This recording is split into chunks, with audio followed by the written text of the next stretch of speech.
Joe travelled back to the 80s, to the movies he fondly recalled, with Annie and Tom Cruise and Sly and Bruce Willis before he went bald. Back when the movies were simple and the plots had no deep commentary, just some hero with biceps and witty one-liners shooting all he could see. Then all some steamed Bennett. But I guess the grass is greener when you're wearing those rose-tinted shades. But while he's stuck in the 80s, John will take these moody lemons and give you lemonade. So sit back and relax, sit back wherever you are, for the movie reviews and the science bits too. On Shitcase Cinema, on the Shitcase Cinema, oh it's the Shitcase Cinema. Hello. Oh, How are you? как вы поживаете? Who are you? Take a galaxy of top-name comedians, add the man who brought you Bachelor Party and Police Academy, throw in a military academy, and what do you get? You get Combat Academy! The funniest solution to US-Soviet relations since Khrushchev. What? Dumb, right? The blurb is the stupidest thing I've ever read. Let's pull it to pieces. What, you're serious? Okay, a galaxy of top-name comedians. Where? What, George Clooney? Since when has he been funny? Unless you take into account his portrayal of Batman. Now that was the mother of all jokes. The man who brought you Bachelor Party and Police Academy. Wow, I wrote a winning story about cops at an academy. Now what can my creative intellect conjure up? I know, how about soldiers at an academy? It's sure to be a hit. Yeah, well, just put an extra letter in there and you're dead on. Shit. You get Combat Academy. Oh great, just what I always wanted. The funniest solution to US-Soviet Union relations since Khrushchev. Why is Khrushchev funny? Whatever. So it stars George Clooney. Okay, right, so where the hell is he? Well, as I'm sure you probably know, the main star actor is always pushed right to the very back corner where nobody cares to look. And I just noticed something else. Why is the judge on the front cover? His role in the movie is no longer than 30 seconds at most. Whoever designed this poster is a fucking douchebag. Take this movie for example. It's like looking at this poster, taking the star, putting him in right at the back, and then getting some random guy from the back, covering him out in a black piece of shit, and then putting his face right at the front, just for people to say, who the fuck is that? Where's the main star? Oh look, he's right at the back in the corner where nobody ever tends to look, but what does it matter, because this film's a bag of shit anyway. God. So, anyway, we've got two goons called Max and Perry who like to play childish pranks and all and sundry. These pranks couldn't be any more stock, but what do you expect? Well, I actually expected a lot considering there's a galaxy of top comedians on show.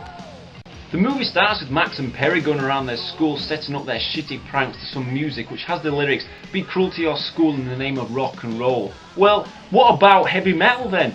Blow up your school in the name of heavy metal? Maybe a bit too much, possibly.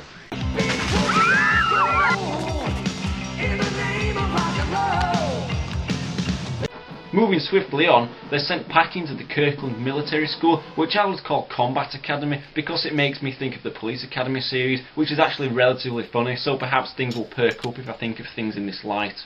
Max is sharing a room with George Clooney, and Perry's sharing a room with Dolph Lundgren's doppelganger. Kind of looks like Duke from G.I. Joe.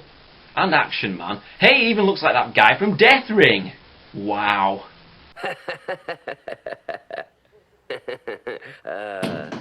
From this moment on, you are Phoebes. Nothing. Check out George trying to be all macho here. The scene kind of reminds me of that part in Full Metal Jacket where the drill sergeant's grilling all his soldiers. You will learn to fear us. I will PT you all until you fucking die! You will see us in your worst nightmares. I'm asking the fucking questions here, Private, do you understand? You will wake up screaming. I don't like the name Lawrence, only faggots and sailors are called Lawrence. Only one winner there though, I'm afraid, George. So the jokes come fast and furious, as I'm sure you can imagine. I mean, I almost coughed up a lung due to laughing so hard at one point. And I'll tell you now, you might not want to witness this, so be warned, you might just die due to laughing.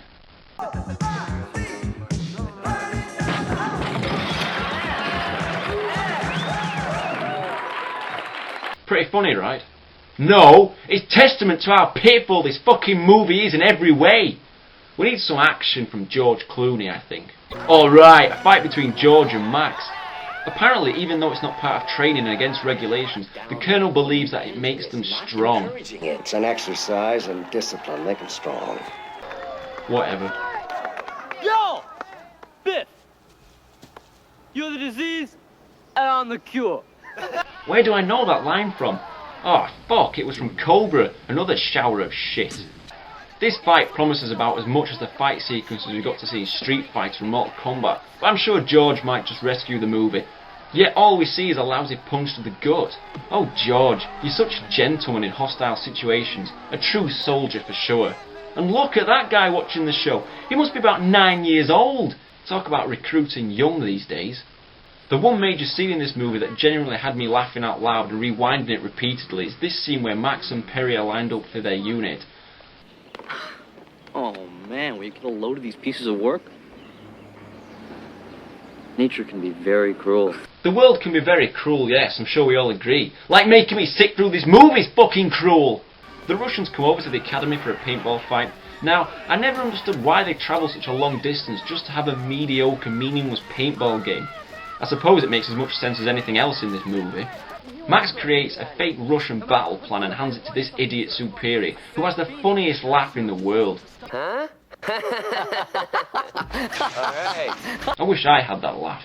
So his unit are all caught. Max shows up with a hungover George Clooney, who has his bed carried out into the woods as a prank. I swear, the gags are of epic proportion.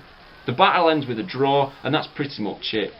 In the end, it's cheesy, it's lightweight, and it's not the best movie in the world. But I've seen plenty worse, and you do get a few genuine giggles out of it, so maybe give it a look sometime. 5 out of 10. Huh?